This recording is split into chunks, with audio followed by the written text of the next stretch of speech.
ลูกชายทำไรก็กินหน่อไม้ทุกคนดูนิ่งมากโอ้งอนไม่คุยด้วยทุกคนดูโดนดุเมื่อกี้นี่โดนดุทุกคนดูเมินเลยทุกคนหลับตาพิงพิงพิงพิงไม่สนใจเลยงอนเหรอ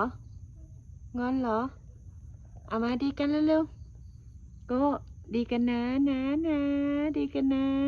ทุกคนดูสิโอ้โอ้โอ้โหงอนจริงๆเหรองอนจริงๆเหรอโหทุกคนดูลูกชายงอนดีกันนะขอมือหน่อยเร็วดีกันเร็วๆดีกันหน่อยเร็วทุกคนไม่ดีกันเลยวันเนี้ยไม่สนใจเลยโอเคงั้นน่ะ